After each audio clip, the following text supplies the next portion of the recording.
Valeu. Bom, pessoal, primeiro, muito bom ver vocês aqui, muito bom ver vocês aqui desfrutando do nosso módulo febril, e espero que esse seja o primeiro de vários, o primeiro de muitos aí que vocês vão assistir. Aí eu vou falar um pouco da varfarina.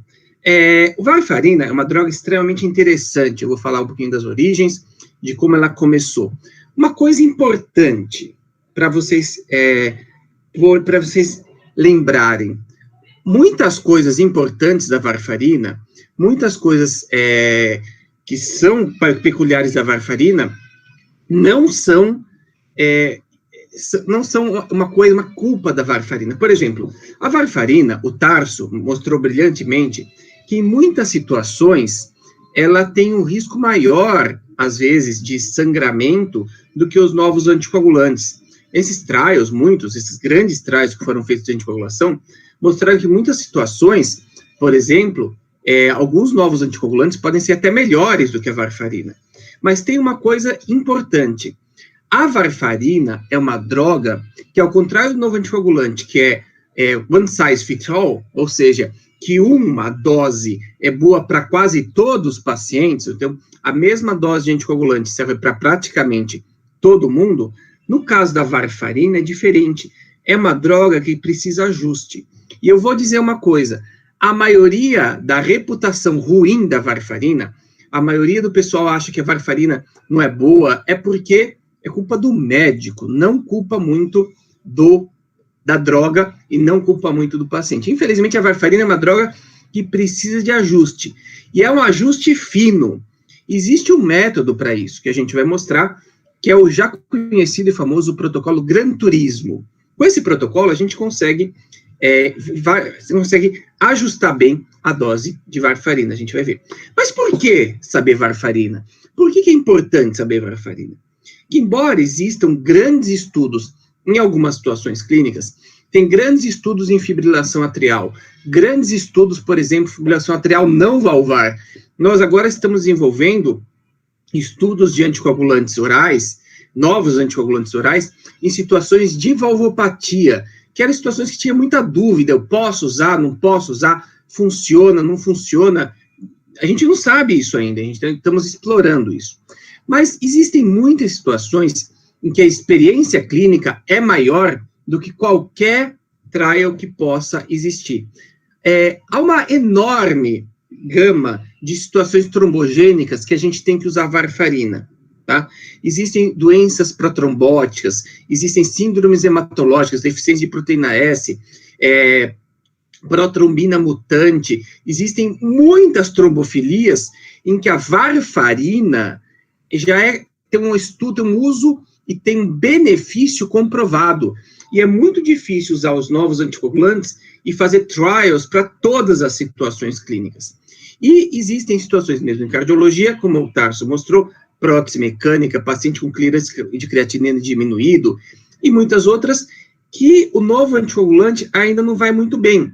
Principalmente paciente muito idoso, com clearance diminuído, esse clearance baixo pode ser perigoso para o novo anticoagulante. Então, a mensagem é, vocês têm que saber usar varfarina, tá? Tem que saber usar varfarina, e varfarina do jeito certo. Então, a gente vai ver os grupos anticoagulantes, eu vou falar dos inibidores clássicos, dos inibidores anticoagulantes orais, inibidores da vitamina K, e depois a doutora Milena vai falar dos anticoagulantes orais novos, dos novos anticoagulantes orais. Então, basicamente, a gente vai falar de varfarina. Antigamente, existiam outros inibidores, outros anticoagulantes orais, inibidores da vitamina K, que é a fencopromona, nome comercial Marcomar, e o acenocumarol, que era o Sintrom. Isso não existe mais, tá? E o Marcomar também praticamente saiu, não está sendo usado. Então, o grande anticoagulante que a gente usa é a varfarina, que é o inibidor competitivo da vitamina K. Como que a varfarina age? A varfarina inibe os fatores 2, 7, 9 e 10 da coagulação. Como que é? Peraí, como que lembra isso? Muito fácil. 2 mais 7, 9, nota 10. 2 mais 7, 9, nota 10. Então, vai inibir os fatores 2, 7, 9 e 10 e mexe principalmente, como vocês conseguem ver aqui, na via intrínseca da anticoagulação. Então, vai alterar o tempo de protrombina, tá? Vai alterar o tempo de protrombina. Para a gente medir a ação do anticoagulante oral, a gente usa uma coisa chamada o INR. INR é o seguinte, é uma tentativa de padronizar os tempos de protrombina. Como vocês veem, tem um montão de fatores de coagulação envolvidos aqui no tempo de protrombina, na coagulação. Então, existe uma grande variabilidade no exame do coagulograma. Varia de acordo com o dia, com temperatura, com vários fatores. E com o reagente que você usa. Uma tentativa de padronizar isso é o INR, certo? INR normal, em pessoas normais, é 1. Isso é um INR normal, TP de 100%. Como a gente vai ver, quando a gente anticoagula, a gente tenta deixar um INR, que eu vou mostrar por quê, entre 2 e 3. Então, varfarina, inibidor competitivo da vitamina K, vai inibir os fatores 2, 7, 9 e 10, certo? A varfarina, ela tem uma eficácia comprovada na prevenção do tromboembolismo, não só em trials, mas na experiência clínica. Uma coisa interessante, se você usa bem varfarina, se você usa com TTR ótimo, com TTR alto, o que é TTR? TTR chama Time in Target Range. Time in Target Range. O tempo que o paciente fica adequadamente anticoagulado com varfarina. Quanto mais alto o TTR, ou seja, quanto melhor anticoagulado o paciente, menos eventos trombóticos e menos eventos de hemorragia o paciente tem. Uma coisa interessante é que nesses trials de novo anticoagulante, quando você teve um TTR alto, ou seja, pacientes que ótimo, muito bem controlados, que passavam a maioria do tempo com INR entre 2 e 3, você teve muito pouco evento no grupo varfarina e muito pouco evento no grupo com novo anticoagulante, ou seja, em paciente que se cuida bem, tudo vai muito bem. Vamos começar com as origens da varfarina. E a varfarina tem uma das origens mais interessantes que a gente pode imaginar. É uma droga que tem uma história interessantíssima. E mais legal, isso ajuda a gente a usar certo a varfarina. A varfarina nasceu no meio oeste americano, onde eles se deparavam com essa cena. Olha, coitadinha, a vaca morreu de sangramento. Mas por que isso ocorre? Por que era uma doença que os criadores de gado do meio oeste americano viam acontecer no inverno. No inverno, o gado ficava muito dentro de grandes, lá dos silos, não dos silos, né? Mas em lugares fechados para se proteger do inverno, e eles tinham uma síndrome que começava a sangrar. Essa síndrome, ela começou a ser explorada pesquisada, por uma fundação de pesquisa veterinária, chamada VARF, a gente vai ver, Wisconsin Alumni Research Foundation. E o que eles acharam? Eles pesquisaram por que as vacas sangravam, pesquisavam, e o que acontece? Acontece que nos pastos americanos, nas pradarias, tem muito esta planta. Essa planta chama-se trevo doce, também chamada, nome científico, Meliotus officinalis. O trevo doce, eles têm esse nome porque quando você corta essa planta, dá um cheiro muito gostoso, um cheirinho de grama cortada muito gostoso. Por isso que é chamado trevo doce. Esse cheirinho de grama cortada, quando você corta a planta, é a chamada cumarina. É uma substância que tem normalmente nas plantas. E o que eles fazem no meio oeste americano? Quando você tem o inverno, não tem como o gado pastar lá no meio da neve, né? Se tá neve, não tem nada. Então, no fim no outono, eles cortam o pasto e armazenam o pasto cortado em grandes silos. Fazem uma coisa chamada silagem, né? E o que eles viram? Eles viram que a silagem, aquele trevo doce, era atacado por um fungo. O fungo atacava o trevo doce e a cumarina, que tinha naturalmente naquele vegetal, a cumarina que tinha lá no trevo doce, era convertida pelo fungo numa coisa chamada dicumarina. E essa dicumarina era o inibidor competitivo da vitamina K. Então, a dicumarina é um anticoagulante, que é uma micotoxina. É basicamente um subproduto do fungo atacando a silagem.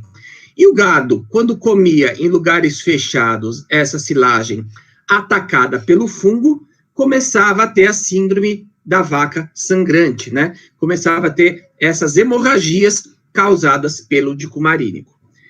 A Fundação de Pesquisa Veterinária VARF, Wisconsin Alumni Research Foundation, ela pesquisou, isolou a dicumarina, essa micotoxina, e como era uma fundação de pesquisa veterinária, eles imediatamente começaram a usar essa varfarina como raticida, né? Então, o primeiro uso da varfarina foi como raticida, porque é uma fundação de pesquisa veterinária, em fazenda tem muito rato, aí eles pensaram, pô, que legal, esse negócio aqui mata vaca, então deve matar rato, que é uma beleza. Então, isolaram a varfarina. O interessante é que esse nome VARF é um acrônimo da onde veio a varfarina, Wisconsin Alumni Research Foundation, e foi usado amplamente como raticida, né? Então, eu falo que se um paciente que usa varfarina e tiver com problema de ratos em casa, é só jogar uns tabletinhos de varfarina pela janela, vai adiantar. Ora, onde que tem muito rato? Em porões e navios. Olha, esse aqui é ótimo para mostrar para o paciente, kill them with varfarine, né? Não é fácil, varfarina, como todo Hipócrates dizia, a diferença entre o remédio e o veneno é a dose. Aonde que tinha muito rato? Em porões de navios, né? Olha lá, nos navios tem lá, nas coisas de ancoragem, até umas proteções para o rato não subir. E nesses porões de navios, eles sempre tinham bastante raticida para prevenir aparecimento e disseminação de ratos. Aconteceu uma coisa muito interessante no começo da década de 40, fim da década de 40, começo da década de 50. Um navio militar estava ancorado no porto, igual a isso. E dentro desse navio tinha um marinheiro desse triste, desapontado, porque brigou com a namorada. O que o marinheiro fez? Esse marinheiro estava lá, não sabia o que fazer da vida, estava muito triste, foi lá no porão do navio e começou a comer veneno de rato, né? Comer o veneno de rato com varfarina. E o legal é que a varfarina não age de rápido, ela demora para agir. Como a gente vai ver, ela demora pelo menos uns 7 dias para agir, 5 a 7 dias. Então, no primeiro dia o marinheiro comeu varfarina, no segundo dia ele comeu varfarina, no terceiro dia ele comeu varfarina, e no terceiro dia ele falou, pô, mas essa menina não vale tanto a pena, vai? Ele se ligou que ele estava fazendo alguma besteira, e ele foi falar para o capitão do navio, ô capitão, é o seguinte, eu fiz besteira, eu comi veneno de rato. E eles estavam ancorados, isso foi a salvação do marinheiro. O capitão do navio imediatamente desembarcou o marinheiro, levou ele para a terra, onde o pessoal leu sobre varfarina e viu que existia um antídoto que era a transfusão de plasma. Esse marinheiro foi salvo às custas de transfusão de plasma, e a partir desse caso, viu-se que a varfarina era apenas um anticoagulante, não era uma droga tóxica, certo? E a partir do caso marinheiro começou o uso clínico da varfarina. O primeiro paciente que usou varfarina clinicamente foi Dwight Eisenhower, presidente americano e um dos caras mais importantes dos Estados Unidos na Segunda Guerra Mundial, né? O general Dwight Eisenhower começou o tratamento em 29 de novembro de 55 como uma profilaxia secundária do infarto agudo do miocárdio. Então, como eu falo, novos anticoagulantes, super legal, vamos começar a usar, mas, pessoal, não podemos desprezar o brutal histórico e experiência clínica que a gente tem da varfarina, então a gente tem que saber usar varfarina, tá? Então, varfarina, como usei essa camiseta, quem diria que eu estaria tomando veneno de rato para preservar a minha saúde? A diferença entre o remédio e o veneno é a dose. Como que a gente acha a dose da varfarina? Aqui que está o segredo, tá? A maioria dos problemas com varfarina não vem do problema intrínseco da droga, mas que as pessoas não sabem usar. Como que a gente faz para a dose ideal? Primeiro, isso aqui é mais ou menos como que a gente descobriu que tem que usar a varfarina. Se você tem uma situação trombogênica, se você deixar com o paciente com INR de 1, por exemplo, o paciente tem um FA com Chagas-Vasque alto, e INR de 1, você tem muito fenômeno embólico. À medida que você aumenta o INR, vão diminuindo os fenômenos embólicos, aqui em amarelo claro. Mas à medida que você aumenta o INR, aumentam os fenômenos hemorrágicos, por exemplo, aqui AVCH. Então, por experiência de clínica e por experiência de vários trabalhos, se viu que a faixa entre 2 e 3 de INR era a melhor faixa para você deixar o paciente anticoagulado. Então, o ideal é deixar o paciente anticoagulado para INR entre 2 e 3. Só tem uma situação clínica que a gente deixa o paciente com INR um pouco mais alto, entre 2,5 e 3,5, que é no paciente portador de prótese mecânica em posição mitral, certo? Então, FA, prótese mecânica aórtica, tudo a gente deixa entre 2 e 3. Prótese mecânica mitral, entre 2,5 e 3,5. E entre 2 e 3, a gente deixa em todas as situações outras, embolia de pulmão, pacientes com trombofilias, certo? Tem uma grande série de doenças que a gente deixa com INR entre 2 e 3. Mas aqui a gente tem um grande problema, e aqui está o segredo de saber usar varfarina. Primeira coisa importante, a relação dose-resposta da varfarina é uma exponencial. E a gente trabalha aqui na inflexão da exponencial, tá? Então, pequenas mudanças de dose de varfarina dão grandes mudanças de INR. Primeira coisa importante. Então, 3 coisas importantes da varfarina. Primeiro, relação dose-efeito exponencial. Varia pouco dose de varfarina, varia bastante INR. Segundo, a dose de varfarina que importa é a dose dos últimos 7 dias. A dose de varfarina que importa é a dose dos últimos 7 dias. Por quê? Porque é uma droga com meia-vida longa e porque a vida média dos fatores de coagulação é 7 dias. Então, você tem que raciocinar, em termos de dose de varfarina, dose dos últimos 7 dias, tá bom? E, por último, a gente tem que dar uma dose que seja didática, que o paciente entenda e ele possa reproduzir aquela dose com pouca variação, certo? Então, vamos lá.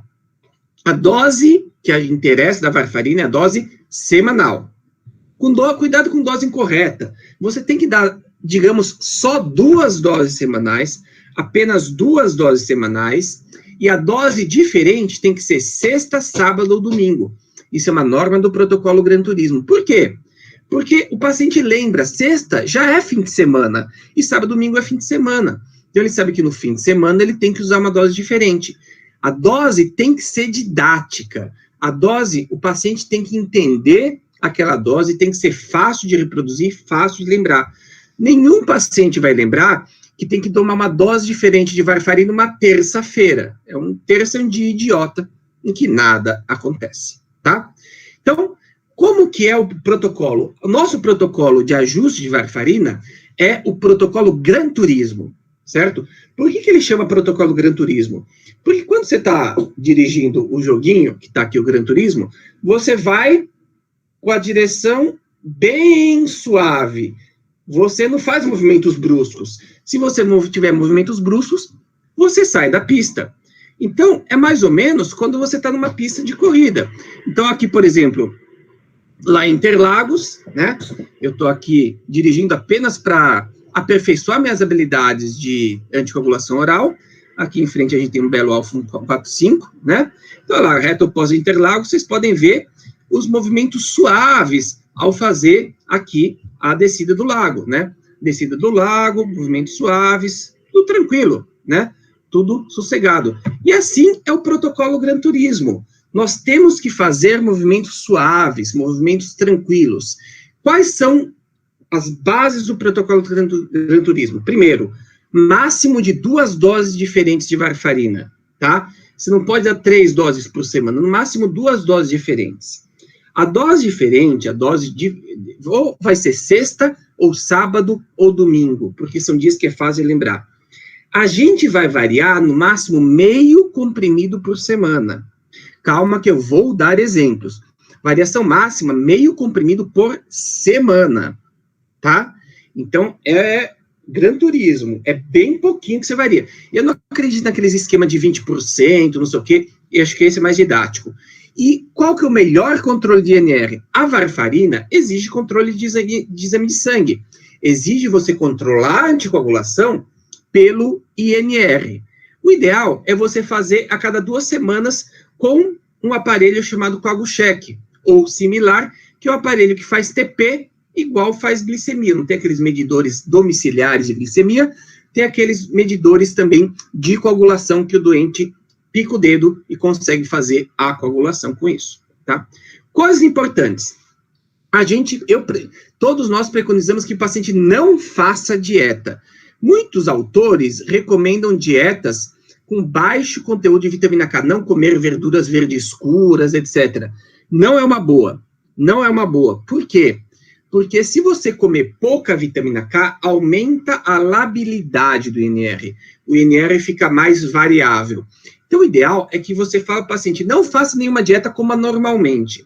Quando você fala coma normalmente, as pessoas, em geral, têm uma dieta normal, uma dieta constante, tá?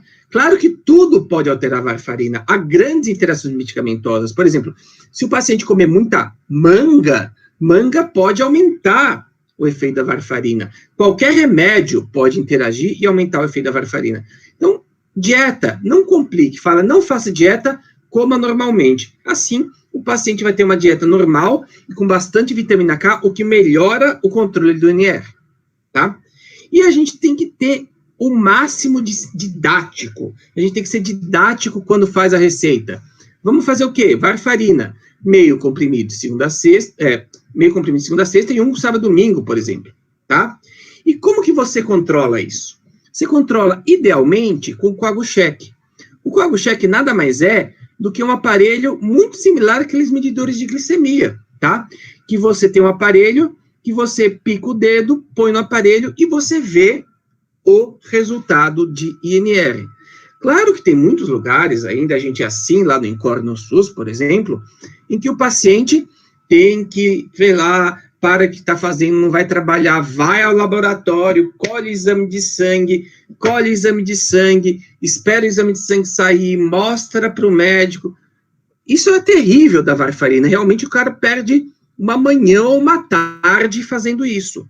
Mas não precisa. Se você tiver um desses dispositivos tipo o CoaguCheck, dá para fazer o melhor controle possível de INR. E que é CoaguCheck com WhatsApp. A melhor coisa, a melhor combinação para controle de INR é o paciente fazer CoaguCheck em casa, bate a foto e manda para você para o WhatsApp. Por quê? Fica todas as doses registradas, todas as recomendações estão escritas, né? E dá para saber bem, dá para o paciente, se ele tiver dúvida, vai lá no WhatsApp e vê a dose preconizada, né? É o melhor controle possível. Então, varfarina, se bem usado, se usado com CoaguCheck, o paciente tendo acesso ao WhatsApp do médico, conseguindo trocar informações, etc., é ótimo. Mas varfarina vai ser difícil numa situação que o paciente tem que fazer o exame de sangue, e o exame de sangue só sai depois de 7 dias, aí não dá para controlar a INR, né? E esse paciente que não tem acesso ao exame de sangue, que tem uma difícil controle de anticoagulação oral, é mais difícil ainda ele ter acesso aos novos anticoagulantes, né?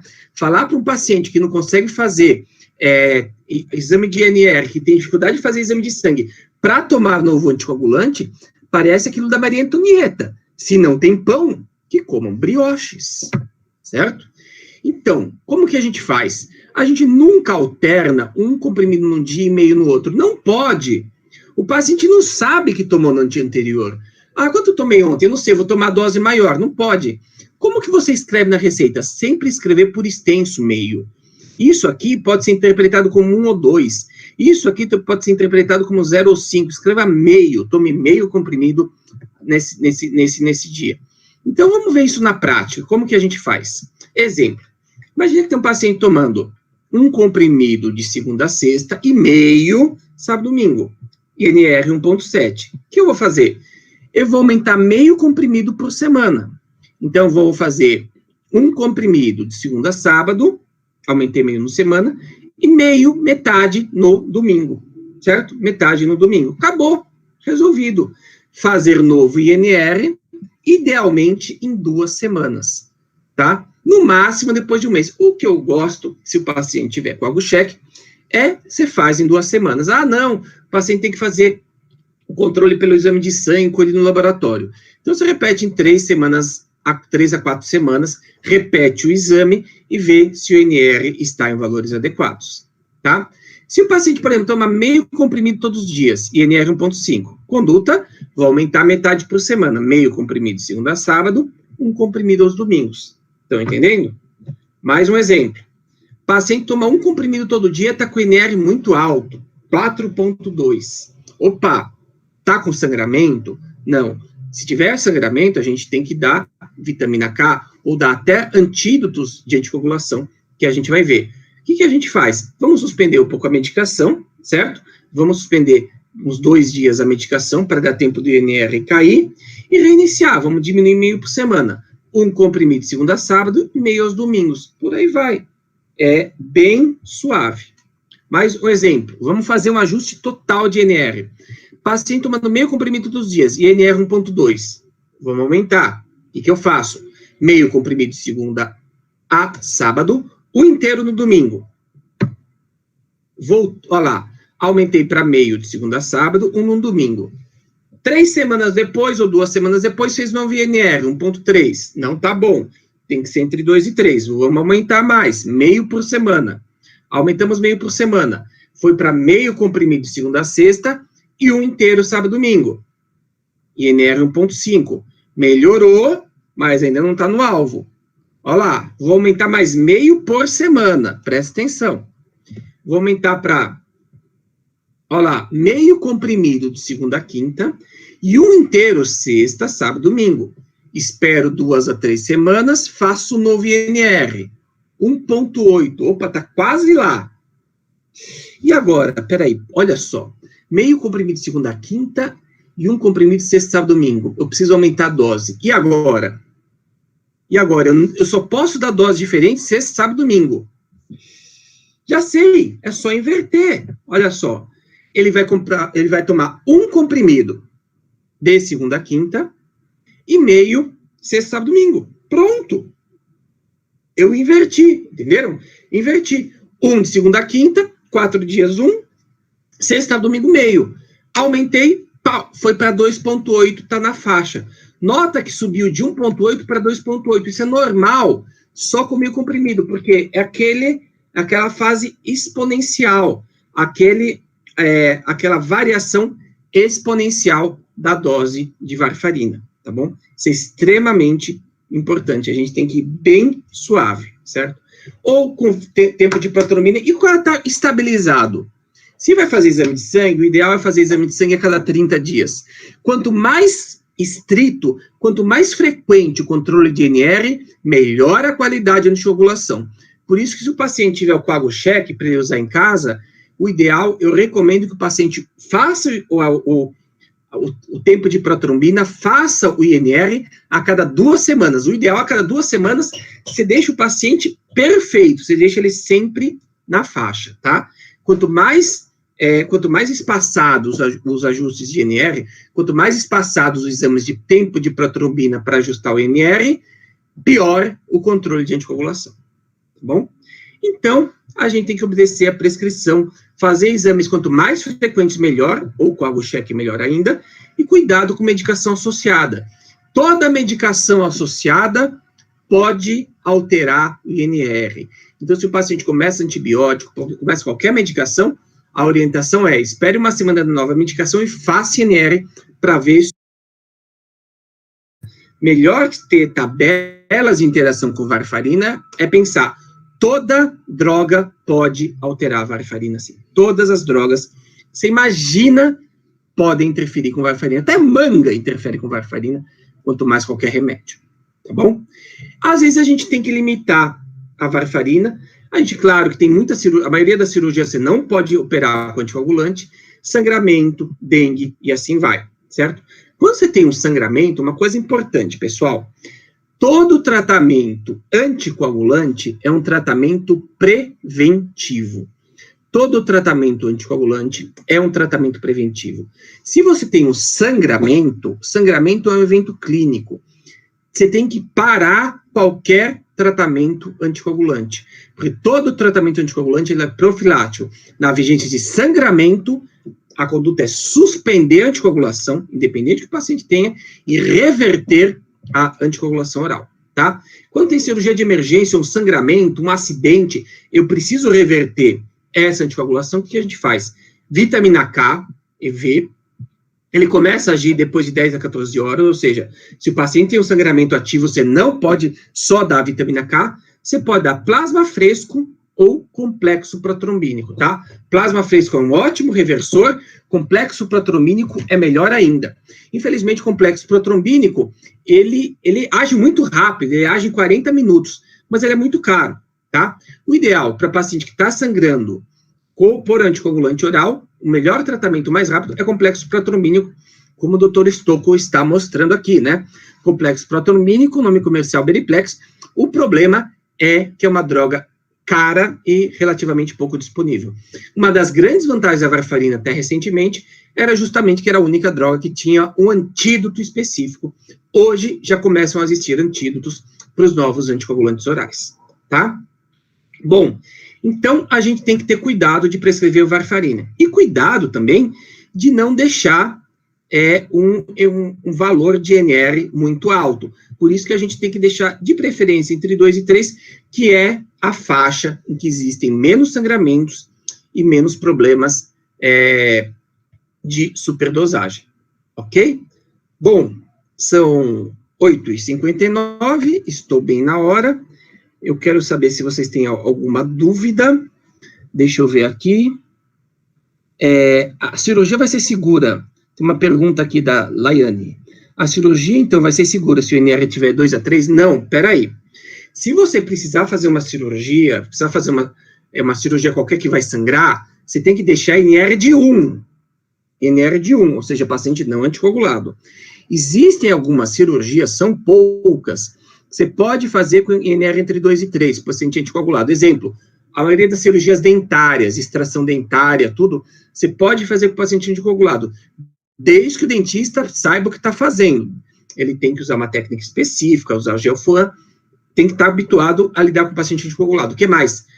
Cirurgia de catarata, dá para fazer com anticoagulado, desde que você não use anestesia retrobulbar.